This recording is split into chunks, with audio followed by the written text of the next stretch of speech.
નમસ્કાર મિત્રો, આજે આપણે જાણીશું એક એવા મંદિર વિશે કે જ્યાં શ્રી રામ અને માતા સીતાના લગ્ન થયા હતા તે મંદિર વિશે।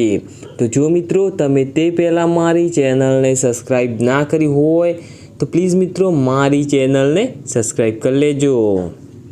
મિત્રો, માતા સીતાનો જન્મ વૈશાખ મહિનાની 9મી તારીખે થયો હતો। તે મિથિલાના રાજા જનકની પુત્રી હતા। મિથિલાની રાજધાની જનકપુર હતી અને અહીં જ તેમનો ભવ્ય મહેલ હતો જે નેપાળમાં છે। આ સ્થળે માતા સીતાના ઘણા મંદિરો આવેલા છે અને આ સ્થળ નેપાળના પ્રખ્યાત ધાર્મિક સ્થળોમાંનું એક છે। અહીં બનેલા જાનકી મંદિરમાં દૂર દૂરથી લોકો આવે છે અને માતાની પૂજા કરે છે। આ મંદિર સંપૂર્ણપણે માતા સીતાને સમર્પિત છે। આ મંદિરનો ઇતિહાસ ઘણો જૂનો છે અને કહેવાય છે કે આ મંદિર એક રાજકુમારીએ બનાવ્યું હતું। આ મંદિર સાથે જોડાયેલા ઇતિહાસ મુજબ આ જગ્યાએ માતા સીતાના લગ્ન શ્રી રામ સાથે થયા હતા। આ મંદિર નવલખા મંદિર અને જાનકીપુર ધામ તરીકે પણ ઓળખવામાં આવે છે। ઇતિહાસકારોના મત મુજબ 1657 ADમાં આ મંદિર માતા સીતાની મૂર્તિ પણ મળી આવી હતી જે સોનાની હતી। દર વર્ષે સીતા જયંતીના દિવસે આ મંદિરમાં વિશેષ પૂજા કરવામાં આવે છે અને ભજન આખી રાત ચાલે છે।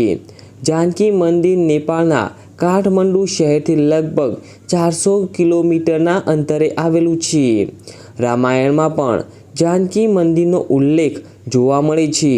આ મંદિર ભવ્ય રીતે બનાવવામાં આવ્યું છે અને કુલ 4860 ચોરસ મીટરમાં ફેલાયેલું છે। આ મંદિરને બનાવવામાં લગભગ 16 વર્ષ જેટલો સમય લાગ્યો હતો। ઇતિહાસ મુજબ આ મંદિર 1895 ADમાં શરૂ થયું હતું અને 1911માં પૂર્ણ થયું હતું। આ મંદિર રાજપૂતાના મહારાણી વૃષભભાનુ કુમારીએ બનાવ્યું હતું અને તે સમયે આ મંદિર બનાવવા માટે લગભગ 9 લાખ રૂપિયા જેટલો ખર્ચો થયો હતો। આ મંદિરની નજીક ઘણા બધા તળાવો આવેલા છે જ્યાં લોકો આવે છે અને સ્નાન કરે છે।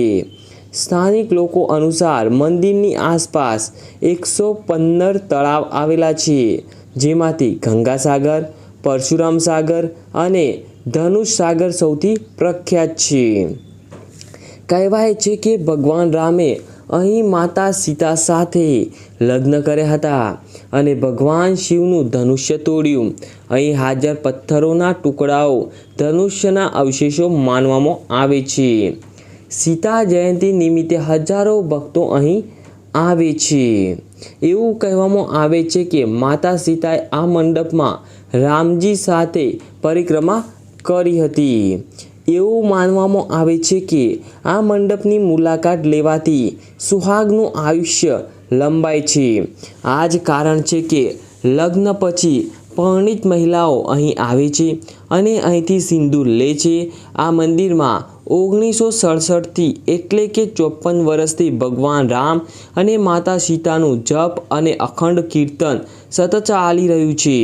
બીજી બાજુ સીતા જયંતી અને ભગવાન રામ અને માતા જાનકીના લગ્ન પ્રસંગે અહીં ભક્તોનો ઘસારો જોવા મળે છે।